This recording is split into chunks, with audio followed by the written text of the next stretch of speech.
ஆனா சாஃப்ட்டா டீல் பண்ணா இவர் சரியா வரமாட்டாரோ அப்படின்னு நினைக்கவே தான் பியூஷ் கோயலை களத்துல இறக்கி விட்டார். பியூஷ் கோயல் ஏற்கனவே 2019 ஏற்கனவே அதிமுகவோட டீல் பண்ணியிருக்காரு. அதனால அவருக்கு ஓரளவுக்கு விஷயங்கள்லாம் தெரியும். அவரை களத்துல இறக்கி விடும்போதே என்ன பண்றாரு, அவர் சென்னைக்கு வரும்பொழுதே ஒரு விஷயத்த கசிய விடுறாரு.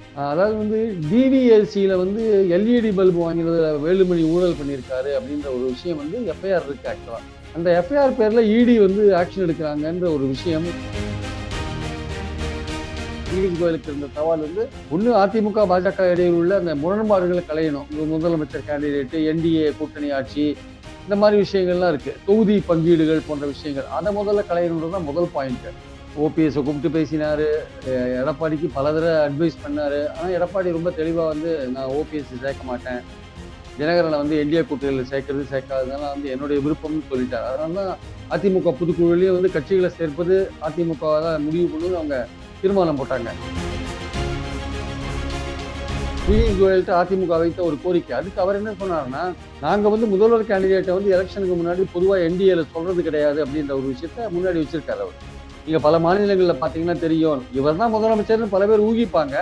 இப்ப பீகார்ல கூட நிதிஷ்குமார்னு பேரை அபிஷியலா நாங்க அனௌன்ஸ் பண்ணல. மோடி சொன்னாரு பேரை கடைசி ரவுண்ட்ல அபிஷியலா நாங்க அனௌன்ஸ் பண்ணல அப்படின்னு அவர் சொல்லியிருக்காரு. ஸோ அதனால நாங்க என்டிஏ கூட்டணியில நாங்க சொல்ல மாட்டோம், நீங்க வேணா சொல்லிக்கோங்க அப்படின்ற மாதிரி அவர் சொல்லிட்டார். அதுவே உங்களுக்கு கொஞ்சம் வருத்தம் தான். ஒரு ஒட்டுமொத்த கூட்டணி தமிழ்நாடு பாஜக சொல்லுது எடப்பாடி முதல்வர்னு, அது போறோம் அப்படின்ற லெவல்ல தான் அதிமுக இருக்காங்க. Is the commitment of our leader in Tamil Nadu, Edappadi Palaniswamy, and together all the members and partners of AIADMK. EPS வந்து கட்சியிலேருந்து தூக்கணும், அவரை வந்து எடுக்கணுன்ற மாதிரி அந்த லெவலில் போயிட்டாங்க அவங்க. ஸோ தினகரன் ரோலும் ஓபிஎஸ் ரோலும் கிட்டத்தட்ட ஒரே மாதிரி ரோலா இருக்கு. இந்த இடத்துல அண்ணாமலையும் ஜாயின் பண்ணுவாருன்ற ஒரு பேச்சு அடிபடுது. அவருக்கு எடப்பாடி எதிரியா இருக்கிறதுனால அண்ணாமலையும் வருவாரு.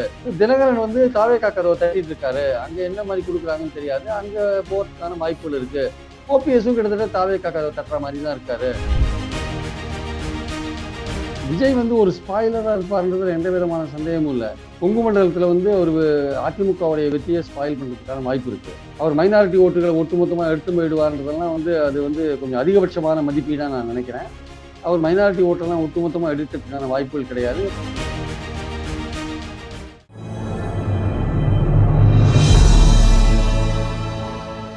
தமிழ் நியூஸ் நேயர்களுக்கு அன்பு வணக்கம். இன்றைய சிறப்பு நேர்காணலில் நம்மோடு இணைந்திருக்கும் சிறப்பு விருந்தினர் மூத்த பத்திரிகையாளர் மரியாதைக்குரிய பிரியன் சார். சார் வணக்கம். வணக்கம் சார். சார், நேற்றைய தினம் மத்திய அமைச்சர் பியூஷ் கோயல் அவர்கள் இபிஎஸ் அவர்களோட சந்திச்சு சில மணி நேரங்கள் ஆலோசனையில் ஈடுபட்டார். பல உத்தேச பட்டியல்கள்லாம் வந்து வெளியே வந்துச்சு. கிட்டத்தட்ட 170 தொகுதியில் அஇஅதிமுக போட்டியிடும், பிஜேபி பாமகவுக்கு தலா 23 தொகுதிகள், அதே போல தினகரனுக்கு அமமுக அவங்களுடைய கட்சிக்கு வந்து 6 சீட்டும், ஓபிஎஸ்க்கு 3 சீட்டு, இந்த மாதிரி உத்தேச பட்டியல்லாம் வெளிவந்துச்சு. இப்போது இந்த இரு தலைவர்களும் அப்பட்டமாக மறுத்திருக்கிறார்கள். மறுத்ததோடு மட்டுமல்லாமல் இபிஎஸ்க்கு தக்க பாடம் புகட்டும் அப்படிலாம் கூட பேச ஆரம்பிச்சிட்டாங்க. இது எப்படி பாக்குறது சார்? இல்ல, அதாவது வந்து கடந்த ஏப்ரல்ல வந்து பாஜக அதிமுக கூட்டணி அமைஞ்ச பிறகு இந்த கூட்டணி சம்பந்தப்பட்ட விஷயங்களை பெரும்பாலும் வந்து அமித்ஷாவே நேரடியா பார்த்திருந்தார். அவருடைய நோக்கம் என்னவா இருந்ததுன்னா, அதிமுகவை பலப்படுத்தணும், சவுத்துல டெல்டாலெல்லாம் வந்து தினகரன் ஓபிஎஸ் போன்றவர்களை வந்து எப்படியாவது கூட்டணி கொண்டாந்தாதான், அதிமுகலையும் சேர்த்து கூட்டணி கொண்டு வந்தாதான் பலம் பெறும், நம்ம வெற்றி பெறத்துக்கான வாய்ப்புகள் இருக்கு, அப்பதான் பலமான கூட்டணி அமைக்க முடியும்னு அமித்ஷா பல வேலைகளை பல செயல்பாடுகளை கையில் எடுத்தார். ஆனா வந்து அதெல்லாம் எதுவுமே வந்து மெட்டீரியலைஸ் ஆகல. ஓபிஎஸ் கூப்பிட்டு பேசினாரு, எடப்பாடிக்கு பல தடவை அட்வைஸ் பண்ணாரு. ஆனா எடப்பாடி ரொம்ப தெளிவா வந்து நான் ஓபிஎஸ் சேர்க்க மாட்டேன், தினகரனை வந்து என்டிஏ கூட்டணியில் சேர்க்கறது சேர்க்காததுனால வந்து என்னுடைய விருப்பம்னு சொல்லிட்டாரு. அதனாலதான் அதிமுக பொதுக்குழுலயே வந்து கட்சிகளை சேர்ப்பது அதிமுக தான் முடிவு பண்ணணும்னு அவங்க தீர்மானம் போட்டாங்க. ஸோ இந்த மாதிரியான ஒரு கெடுபிடி காட்டவே பாஜகவுக்கும் வேற வழி இல்லை. இவங்களை விட்டா வேற கட்சி கிடையாது அவங்களுக்கு கூட்டணிக்கு, அதிமுக விட்டா. அதனால சரி இவங்களை வந்து ரொம்ப கெடுபிடி பண்ணாம ஓரளவுக்கு கொஞ்சம் சாஃப்டா டீல் பண்ணலான்னு அமித்ஷா நினைச்சார். ஆனா சாஃப்டா டீல் பண்ணா இவர் சரியா வரமாட்டாரோ அப்படின்னு நினைக்கவே தான் பியூஷ் கோயலை களத்துல இறக்கி விட்டார். பியூஷ் கோயல் ஏற்கனவே 2019 ஏற்கனவே அதிமுக டீல் பண்ணியிருக்காரு. அதனால அவருக்கு ஓரளவுக்கு விஷயங்கள்லாம் தெரியும். அவரை களத்துல இறக்கி விடும் போதே என்ன பண்றாரு, அவர் சென்னைக்கு வரும்பொழுதே ஒரு விஷயத்த கசிய விடுறாரு. என்னன்னா வந்து அதாவது வந்து டிவிஎஸ்சியில வந்து எல்இடி பல்பு வாங்கினதுல வேலுமணி ஊழல் பண்ணியிருக்காரு அப்படின்ற ஒரு விஷயம் வந்து எஃப்ஐஆர் இருக்கு ஆக்சுவலா. அது டிவிஎஸ்சி ரைடெல்லாம் பண்ணி அது எஃப்ஐஆர் போட்டிருக்காங்க. அந்த எஃப்ஐஆர் வந்து ரெடியா இருக்கு. அந்த எஃப்ஐஆர் பேர்ல இடி வந்து ஆக்ஷன் எடுக்கிறாங்கன்ற ஒரு விஷயம் நேற்று பாஜகவை ஆதரிக்கிற ஒரு தமிழ் தினசரி பேப்பர்ல ஒரு ரொம்ப முக்கியத்துவம் கொடுக்காத வெளியில வந்தது ஆக்சுவலா. அந்த விஷயத்த நிறைய பேர் கூட நோட் பண்ணியிருக்க மாட்டாங்க. ஆனா அது வந்து அதிமுகவுக்கு கொடுக்கப்பட்ட ஒரு எச்சரிக்கை.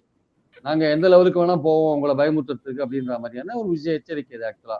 ஸோ அதனாலதான் நேற்று பேச்சை ஆரம்பிக்கிறதுக்கு முன்னாடி அவங்க நேற்று ஆரம்பிக்கிறதுன்றது துவக்கத்துல அவருக்கு இருந்த சவால் வந்து பியூஷ் கோயலுக்கு இருந்த சவால் வந்து ஒண்ணு அதிமுக பாஜக இடையில் உள்ள அந்த முரண்பாடுகளை களையணும். முதலமைச்சர் கேண்டிடேட், என்டிஏ கூட்டணி ஆட்சி, இந்த மாதிரி விஷயங்கள்லாம் இருக்கு. தொகுதி பங்கீடுகள் போன்ற விஷயங்கள். அதை முதல்ல களையணுன்றதுதான் முதல் பாயிண்ட். அடுத்த பாயிண்ட் தேமுதிக, பாமக, அன்புமணி போன்றவர்களை கூப்பிடணும். முடிஞ்சா பாமகவை ஒன்றுபடுத்தணும். அதுக்கப்புறம் பாத்தீங்கன்னா ஓபிஎஸ், டிடிவி அவர்களை டீல் பண்ணணும். இதுதான் வந்து பியூஷ் கோயலுக்கு முன்னாடி இருக்கிற அஜெண்டா. அவர் நேத்து இந்த மாதிரியான ஒரு என்போர்ஸ்மெண்ட் டைரக்டரேட் வந்து வேலுமணி பத்தின விஷயங்களை கையில் எடுத்து ஆராயறாங்கன்னு சொல்லிட்டு ஒரு பேச்சுவார்த்தைக்கு போகும்போதே அவங்களுக்கு அதிமுகவுக்கு காத்திறங்கின பலூன் மாதிரி ஆயிட்டாங்க அவங்க. என்னடா அது வரும்போதே இந்த மாதிரி அதிரடியோட வராங்களே பாஜக அப்படின்னுட்டு அவங்க கொஞ்சம் அடக்கிதான் வாசிக்க ஆரம்பிச்சாங்க. இதெல்லாம் தொகுதியெல்லாம் வாங்கி வச்சுட்டு எடப்பாடி என்ன சொல்லியிருக்காரு, இதெல்லாம் எங்க எங்க ஆட்கள்கிட்டலாம் எங்களுடைய முக்கிய பிரமுகர்கள்ட்ட ஆலோசிச்சுட்டு அடுத்த கட்ட விஷய பேச்சுக்கும் போது நம்ம முடிவு பண்ணிக்கலாம் அப்படின்னு சொல்லிட்டு அதை நைஸா கடந்து போயிருக்காங்க. அதுக்கப்புறம் வந்து இவரை ஓபிஎஸ் வந்து அதிமுக உள்ள கொண்டுறது, தினகரனை வந்து என்டிஏ கூட்டணிக்குள்ள கொண்டுறதுன்னு பேச்சு வரும்பொழுது அது வந்து கொஞ்சம் கஷ்டமான காரியம். இருந்தாலும் நாங்க யோசிச்சு முடிவு பண்றோம் அப்படின்ற மாதிரி ஒரு விஷயத்த வந்து எடப்பாடி சொல்லியிருக்காரு. நேற்று வந்து தேமுதிகவை சேர்க்கறது, அது பாஜக பாமகவை சேர்க்கறது போன்ற விஷயங்கள்லாம் வந்து நாங்க பாத்துக்கிறோம்னு பியூஷ் கோயல் சொல்லிட்டாரு. அதனால இவங்களுக்கு ஒன்றும் அதிகபட்சமான வேலை இல்லை. ஆனா சீட்டு ஒதுக்கும் பொழுது பாமகவோ தேமுதிகவோ கேட்கிற சீட்டை கொடுக்கறது வந்து ஒரு முக்கியமான விஷயம். போன வாட்டி 23 சீட்டை பாமக கொடுத்தாங்க. இந்த வாட்டி அவங்க 30 சீட்டு கம்மி இல்லாத கேட்கறாங்க. அந்த 30 சீட்டு கொடுக்க முடியாதுன்னு அதிமுக சொல்றாங்க. ஸோ அதனால அந்த பேச்சு அப்படியே நிக்கிறது. பாமக கிட்ட பியூஷ் கோயல் வந்து டெலிபோன்ல பேசினாரே தவிர மற்றபடி வந்து ஒரு ஃபார்மலான பேச்சுவார்த்தை எதுவும் நடத்தல.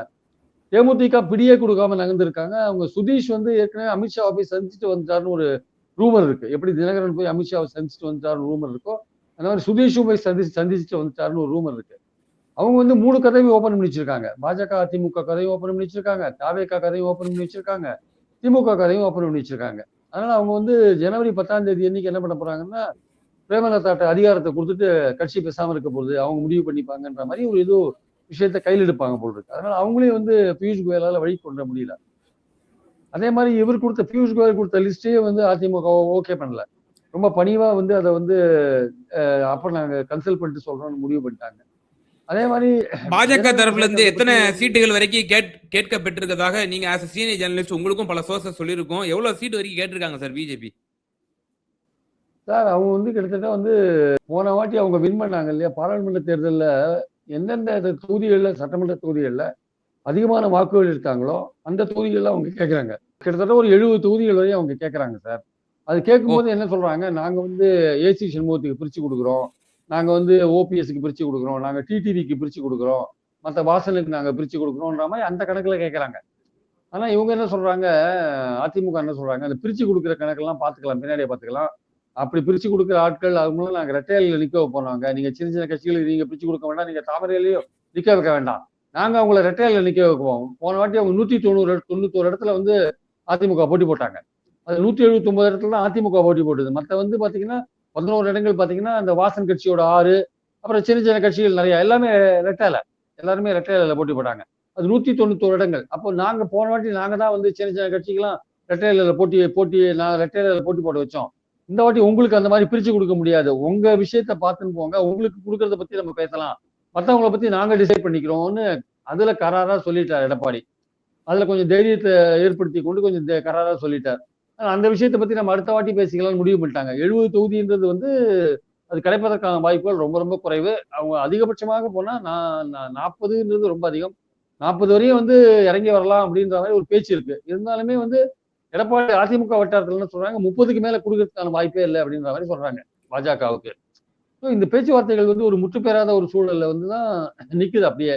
இதுக்கு நடுவில் நேற்று காத்தால என்ன பண்றாங்க, மத்தியானத்துக்கு மேல என்ன பண்ணாங்க, பியூஷ் கோயல் வந்திருக்கிறதுனால ஏதோ இந்த பேச்சுவார்த்தைகள் ஏதோ முன்னேற்றம் இருக்கு அப்படின்ற மாதிரி ஒரு வதந்தியை கிளப்பி விட்டாங்க மீடியாக்கள்கிட்ட. அதாவது வந்து ஓபிஎஸ் சேர்த்துக்கிறதுக்கும் தினகரன் என்டிஏ சேர்த்துக்கிறதுக்கும் எடப்பாடி ஒத்துண்டார் அப்படின்ற வதந்தியை வந்து பாஜக கிளப்பி விட்டாங்க. ஏன்னா பேச்சுவார்த்தையில வெற்றி பெற்றாரு, பேச்சுவார்த்தை ஒரு முன்னேற்றம் அடைஞ்சிருக்குன்னு காமிக்கிறதுக்காக இந்த விஷயத்த பண்ணாங்க. ஆனா வந்து கெட்டிக்காரன் புழுகு 8 நாள்ன்ற மாதிரி கெட்டிக்காரன் புழுகு 8 மணி நேரத்திலேயே உடைஞ்சு போச்சு கடைசியில. கடைசியில என்னாச்சு, கரெக்டா அவங்க சொல்லி ஒரு 8வது மணி நேரத்துல ஓபிஎஸ் ஆட்கள் வந்து ஒரு தீர்மானம் போட்டாங்க. இனிமே பழனிசாமி இருக்கிற அந்த அணிக்கு நாங்கள் போகவே மாட்டோம் அப்படின்னு. அவரை தோக்கடிக்கிறதா எங்க முக்கிய குறிக்கோள். அவர் இல்லாத அதிமுக உருவாக்குவோம், கைப்பற்றுவோன்ற மாதிரி அவங்க ஒரு தீர்மானத்தை போட்டு பாஜக பரப்பி விட்ட வதந்தி அப்பவே காத்தரங்கின பலூன் மாதிரி ஆக்கி விட்டாங்க. அதே மாதிரி பாத்தீங்கன்னா தினகரன் தரப்புல இருந்து சொல்லிட்டாங்க கிளீனா, இதெல்லாம் வதந்தி, இதுக்கெல்லாம் எந்த விதமான ஆதாரமும் கிடையாது, நாங்க வந்து எங்க ஸ்டாண்ட்ல தெளிவா இருக்கோம். சார் அவரு இப்ப இன்னொரு ஸ்டேட்மெண்ட்டையும் குறிப்பிடுறாரு தினகரன் அவர்கள். கடந்த சட்டமன்ற தேர்தல் 2022 சட்டமன்ற தேர்தல்ல நாங்க ஒரு குறிக்கோள் வச்சிருந்தோம். நாங்க ஜெயிக்கணுங்கிற குறிக்கோள் இல்ல, யாரு ஆட்சிக்கு வரக்கூடாதுங்கிற ஒரு குறிக்கோள் வச்சிருந்தோம். அது நிறைவேறிடுச்சு. அது போல நாங்க இப்ப செயல்பட்டோம்னா நாங்க வந்து எச்சரிக்கிறேன் அப்படின்னு சொல்லி தினகரன் அவர்கள் பேசுறாரு. அப்போ இந்த தேர்தலையும் அவர் இபிஎஸ் எப்படியாவது பலவீனப்படுத்தணும், அவர் எக்காரணத்தை கொண்டும் அவர் வந்து ஒரு எமர்ஜ் ஆகக்கூடாது அப்படிங்கிற நோக்கோடு தான் இந்த முறையும் அவர் செயல்படுவாரா? தன் கட்சிக்கு ஒரு பிரதிநிதித்துவம் கிடைக்கணும், தன் கட்சியினர் வந்து எம்எல்ஏ ஆகணும், தான் ஒரு எம்எல்ஏ ஆகணும் அப்படிங்கிற ஒரு மைண்ட் செட்லாம் அவருக்கு இல்லையா? இல்ல, அவருக்கு தான் எம்எல்ஏ ஆகணும். இப்ப அவர் வந்து பிரிலிமினரியா கொஞ்சம் முன்ன ஒரு ஒரு ஒரு பேச்சுவார்த்தைகள் சாதாரணமா நடந்தபோது கொஞ்ச நாளைக்கு முன்னாடி என்டிஏ கூட்டணியில் நீங்க வந்தா உங்களுக்கு எவ்வளவு சீட்டு வேணும்னு கேட்டபோது எனக்கு 18 சீட்டு வேணும் அப்படின்னாரு. ஏன்னா ஏற்கனவே 2017 அவரை 18 பேர் அவர் பின்னாடி போனாங்க எம்எல்ஏக்கள். அந்த 18 பேருக்கும் நாங்க சீட்டு வாங்கி தரணும் அப்படின்னு அவர் சொல்லியிருக்காரு கொஞ்ச நாளைக்கு முன்னாடி வரையும். ஆனா இப்போ வந்து அவருடைய ஸ்டாண்டே மாறி போச்சு. அதாவது வந்து நீங்க எடப்பாடியை வந்து முதலமைச்சர் கேண்டிடேட்னு பாஜக ரொம்ப தெளிவா பிரச்சாரம் பண்ண வேண்டிய கட்டாயத்துல இருக்காங்க அவங்க. ஆக்சுவலி அதை பத்தின பேச்சுவார்த்தைகள் நடந்தது. எங்க எடப்பாடி அவர்களை முதலமைச்சரா வைத்து நீங்க பிரச்சாரம் பண்ணணும்ன்றதான் பியூஷ் கோயல்கிட்ட அதிமுக வைத்த ஒரு கோரிக்கை. அதுக்கு அவர் என்ன சொன்னாருன்னா, நாங்க வந்து முதல்வர் கேண்டிடேட்டை வந்து எலெக்ஷனுக்கு முன்னாடி பொதுவா என்டிஏல சொல்றது கிடையாது அப்படின்ற ஒரு விஷயத்த முன்னாடி வச்சிருக்காரு அவர். நீங்க பல மாநிலங்கள்ல பாத்தீங்கன்னா தெரியும், இவர் தான் முதலமைச்சர்னு பல பேர் ஊகிப்பாங்க. இப்ப பீகார்ல கூட நிதிஷ்குமார்னு பேரை அபிஷியலா நாங்க அனௌன்ஸ் பண்ணல. மோடி சொன்னாரே தவிர கடைசி ரவுண்ட்ல அபிஷியலா நாங்க அனௌன்ஸ் பண்ணல அப்படின்னு அவர் சொல்லியிருக்காரு. ஸோ அதனால நாங்க என்டிஏ கூட்டணியில நாங்க சொல்ல மாட்டோம், நீங்க வேணா சொல்லிக்கோங்க அப்படின்ற மாதிரி அவர் சொல்லிட்டார். அதுவே அவங்களுக்கு கொஞ்சம் வருத்தம் தான். ஒரு ஒட்டுமொத்த கூட்டணி தமிழ்நாடு பாஜக சொல்லுது எடப்பாடி முதல்வர்னு, அது போறோம் அப்படின்ற லெவல்ல தான் அதிமுக இருக்காங்க. என்டிஏ கூட்டணின்னு வரும்பொழுது அமித்ஷாலாம் போன்றவர்கள் பேசும்போது தேர்தலுக்கு அப்புறம் இருக்கிற நிலைமையை பார்த்து முடிவு பண்ணிக்கலாம் அப்படின்ற எண்ணத்துல தான் அவங்க இருக்காங்க ஆக்சுவலா. ஸோ அதனால அந்த சூழலை பார்க்கும்போது தினகரனை பொறுத்த மட்டும் அவர் வந்து எடப்பாடி வந்து முதல்வராக இருக்கிற அந்த இடத்துல வந்து அவரை ப்ரொஜெக்ட் பண்ற இடத்துல நாங்க இருக்க மாட்டோம்ன்றதுல அவர் ரொம்ப தெளிவா இருக்கார். அவருடைய நோக்கம் வந்து எடப்பாடிக்கு இந்த தடவை வந்து அரசியல் ரீதியாக ஒரு சரிவை வந்து ஏற்படுத்தணும்ன்றது அவருடைய முக்கியமான நோக்கம். அவருடைய நோக்கம் மட்டுமில்ல, ஓபிஎஸோட நோக்கமும் அதுதான். அதுதான் நேற்று அவங்க தீர்மானத்துல, ஓபிஎஸ் கூட்டத்தோட தீர்மானத்துல தெரியுது. ஓபிஎஸ் இபிஎஸ் கைட்டு விட்டு அதிமுக கைப்பற்றணும்னு நினைக்கிறாங்க அவங்க ஆக்சுவலா. ஸோ அதனால கிட்டத்தட்ட ஓபிஎஸ் உடைய நோக்கமும் தினகரன் நோக்கமும் இந்த இடத்துல ஒன்றுபட்டு இருக்கு. இதுக்கு முன்னாடி ஓபிஎஸ் வந்து கட்சிக்குள்ள அதிமுக உள்ள போய் அங்க ஒருங்கிணைப்பாளர் பதவியை வாங்கணும்னு ஒரு நோக்கத்துல இருந்தார். அந்த நோக்கம் மாறி இப்போ இபிஎஸ் வந்து கட்சியில இருந்து தூக்கணும், அவரை வந்து எடுக்கணும்ன்ற மாதிரி அந்த லெவல்ல போயிட்டாங்க அவங்க. ஸோ தினகரன் ரோலும் ஓபிஎஸ் ரோலும் கிட்டத்தட்ட ஒரே மாதிரி ரோலா இருக்கு. இந்த இடத்துல அண்ணாமலையும் ஜாயின் பண்ணுவாருன்ற ஒரு பேச்சு அடிபடுது. அவருக்கும் எடப்பாடி எதிரியா இருக்கிறதுனால அண்ணாமலையும் வருவாரு. தினகரன் வந்து தாவேகா கதவை தட்டிட்டு இருக்காரு, அங்க என்ன மாதிரி கொடுக்குறாங்கன்னு தெரியாது, அங்க போறதுக்கான வாய்ப்புகள் இருக்கு. ஓபிஎஸும் கிட்டத்தட்ட தாவேகா கதவை தட்டுற மாதிரி தான் இருக்காரு. அண்ணாமலையை வந்து அவர் யோசிச்சுட்டு இருக்காரு, பாஜக இருந்து வெளியில வரதா இல்ல அமைதியா இருக்கிறதா. நேற்று நடந்த அந்த கூட்டத்துல கூட அண்ணாமலை கலந்துக்கல. பாஜகவோட அந்த மையக்குழு கூட்டமும் நடந்தது, அதுல கோவால இருந்தாரா சார்? அவர் அந்த ஆமா கோவால ஏதோ அவருக்கு ஏதோ எஸ்ஐஆர் பத்தி ஏதோ கட்சி பொறுப்பு கொடுத்துருக்கு அப்படின்னு விஜயவாடா போயிட்டு அங்க ஏதோ வாஜ்பாய் ஃபங்க்ஷன்ல கலந்துட்டு அங்கேருந்து கோவா போயிட்டா சொல்றாங்க. ஆனா அவருக்கு வந்து அதெல்லாம் ஒரு முக்கியம் இல்லை. பட் இங்க இருந்து எஸ்கேப் ஆயிட்டார், இந்த கூட்டத்துல வரக்கூடாதுன்னு. இவங்களும் தமிழ்நாடு பாஜகவும் அமித்ஷா அண்ணாமலையை வந்து இந்த சைடே தலை காட்டக்கூடாதுன்னு அவங்க நினைக்கிறாங்க ஆக்சுவலா. அதனால அவரை ஒதுக்கியே வைக்கிறாங்க. அவர் எப்படி என்ன பண்ணும், எடப்பாடியை வந்து அவர் எதுக்கும் கூட்டு வராதீங்க அப்படின்னு எடப்பாடியை ஒரு கண்டிஷன் போட்டார். அண்ணாமலை எந்த விதத்துலயும் எங்க கிட்ட வரக்கூடாது, பேச்சுவார்த்தைக்கோ உங்க கூடயோ குரூப்லயோ வரக்கூடாதுன்னு எடப்பாடி ஒரு 144 தடை உத்தரவு போட்டு வச்சிருக்காரு. அதனால அண்ணாமலைக்கு இப்ப என்ன பண்றதுன்னு தெரியல. அவர் யோசிச்சுட்டு இருக்காரு. அவர் வந்து அமித்ஷாவை பார்த்தபோது அவருக்கு ஸ்ட்ரிக்டா என்ன வார்னிங் கொடுக்கப்பட்டதுன்னா, ஒழுங்கா வேலை செய்யுங்க, என்டிஏ வெற்றிக்காக வேலை செய்யுங்க அப்படின்னு சொல்லப்பட்டிருக்கு.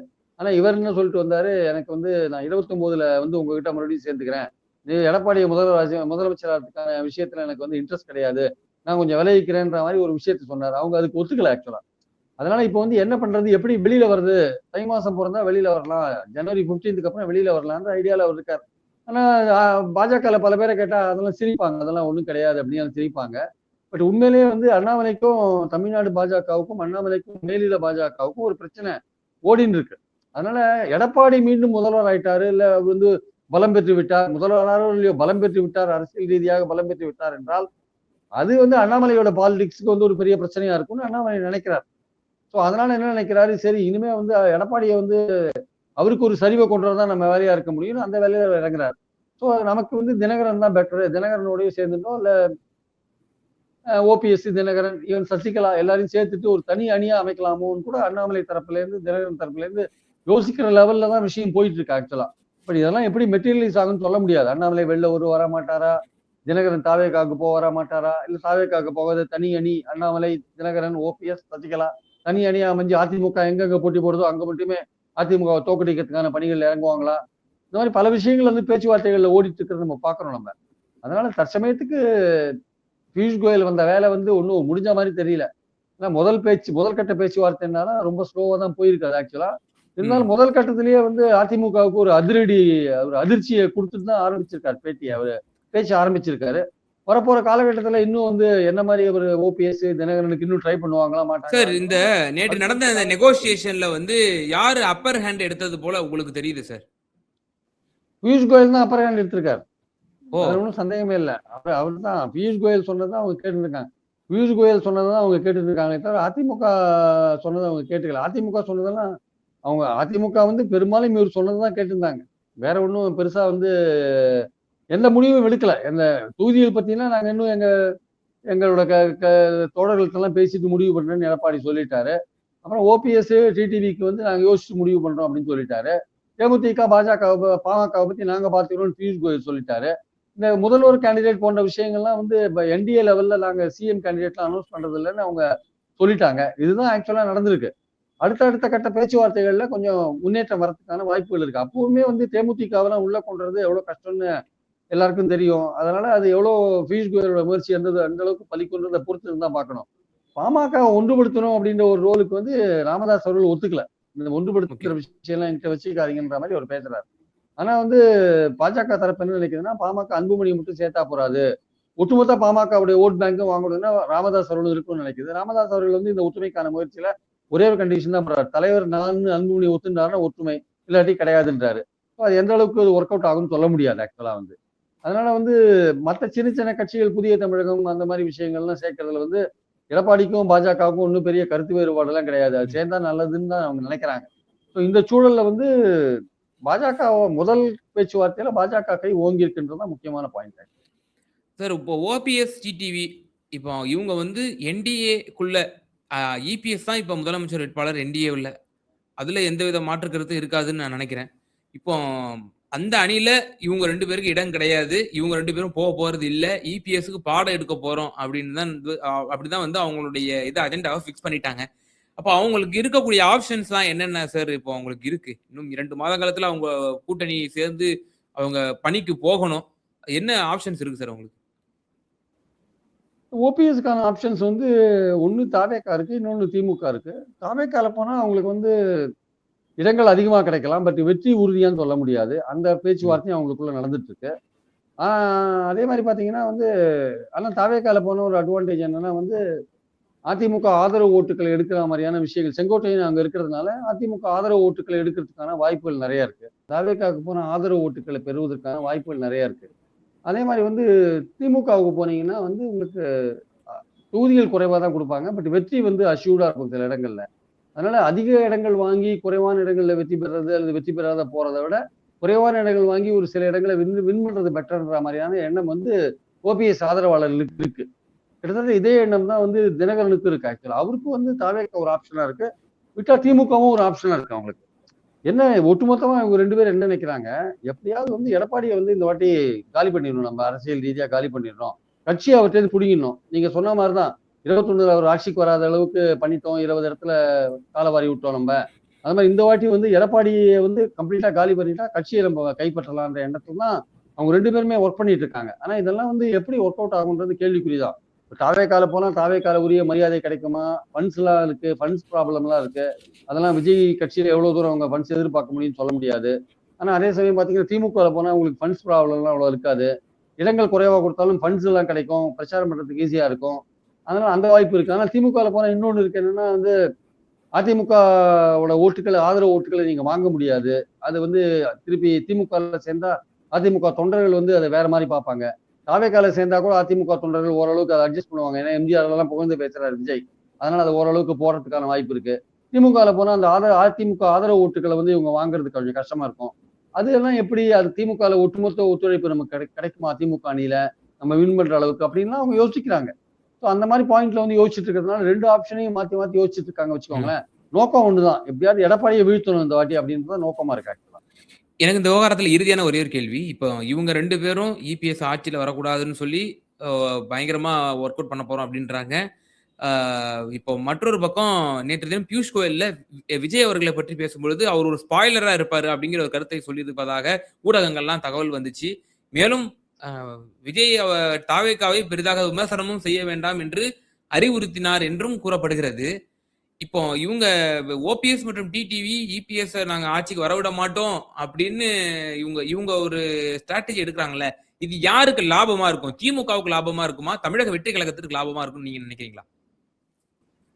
இல்ல அதாவது வந்து விஜய் வந்து ஒரு ஸ்பாய்லரா இருப்பாருன்றதுல எந்த விதமான சந்தேகமும் இல்ல. பெரும்பாலும் வந்து பாத்தீங்கன்னா வந்து கொங்கு மண்டலத்துல வந்து ஒரு அதிமுகவுடைய வெற்றியை ஸ்பாயில் பண்றதுக்கான வாய்ப்பு இருக்கு. சவுத்துலயும் டெல்டாலையும் பாத்தீங்கன்னா ஒரு திமுக வெற்றியை வந்து கொஞ்சம் ஸ்பாயில் பண்றதுக்கான வாய்ப்புகள் இருக்கு. அதனால வந்து அவர் மைனாரிட்டி ஓட்டுகளை ஒட்டுமொத்தமா எடுத்து போயிடுவார்ன்றதெல்லாம் வந்து அது வந்து கொஞ்சம் அதிகபட்சமான மதிப்பீடா நான் நினைக்கிறேன். அவர் மைனாரிட்டி ஓட்டெல்லாம் ஒட்டுமொத்தமா எடுக்கிறதுக்கான வாய்ப்புகள் கிடையாது. மைனாரிட்டிலேயே சிறுபான்மையோர்லயே முஸ்லீம்கள் 90% வந்து திமுக அணிக்கு தான் ஆதரவு கொடுப்பாங்க.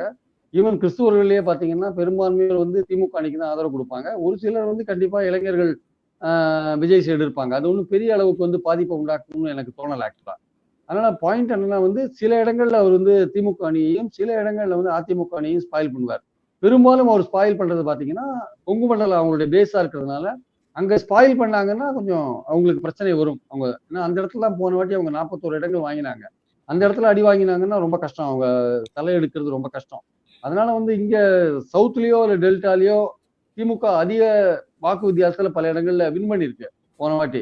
திமுக வந்து அஃபெக்ட் பண்ணுன்றதை பொறுத்து இருந்து தான் பார்க்கணும். ஆனால் அது கொஞ்சம் ஸ்பாயில் பண்றதுக்கான வாய்ப்பு இருக்கு. சவுத்துல கொஞ்சம் ஸ்பாயில் பண்றதுக்கான வாய்ப்பு இருக்கு. சப்போஸ் தினகரனும் ஓபிஎஸும் விஜய் சைடு இருந்தாங்க வச்சுக்கோங்க, அப்போ அது கண்டிப்பா திமுகவை ஸ்பாயில் பண்றதுக்கான வாய்ப்பு இருக்கு. அதிமுக 3வது இடத்துக்கு போறதுக்கான வாய்ப்பு இருக்கு அந்த இடத்துலலாம்.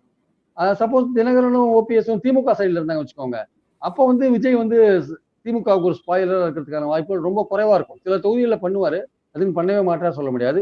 வெற்றியை பாதிக்கிற அளவுக்கு பண்ண மாட்டார். ஆனால் விஜய் ஸ்பாயிலரா இருக்கிறது முக்கியமா பாத்தீங்கன்னா கொங்கு மண்டலத்துல வந்து அவங்களுக்கு பெரிய ஸ்பாயிலரா இருப்பார். அதுவும் செங்கோட்டையன் அங்க இருக்கும் பொழுது, ஓபிஎஸும் தினகரனும் தாவேக்கால இருக்கும் பொழுது அது ஒரு பெரிய பாதிப்பா அங்க இருக்கும். அவர் வந்து ஓட்டு எடுக்கும் போது அங்கேயே வந்து ஒரு பிரச்சனை வரும் அவங்களுக்கு அதிமுகவுக்கு. அதனால அவர் ஸ்பாயிலர்ன்றது கரெக்ட் தான். அது பல இடங்கள்ல பாஜகவுக்கும் ஸ்பாயிலரா இருப்பார்.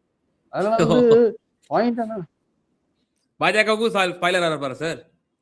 பாஜக பட்டி போடுற இடங்களே ஸ்பாயிலரா இருப்பார். அதுல ஒன்றும் சந்தேகமே கிடையாது. பாஜக அதிமுக அணிக்கு ஸ்பாயிலரா இருப்பார். அதிமுக பாஜக அணி தானே கொங்கு மண்டலத்துல 10 இடங்கள்ல, கோயம்புத்தூர்ல 10 இடங்களுக்கு 10 இடங்கள் வாங்கினாங்க.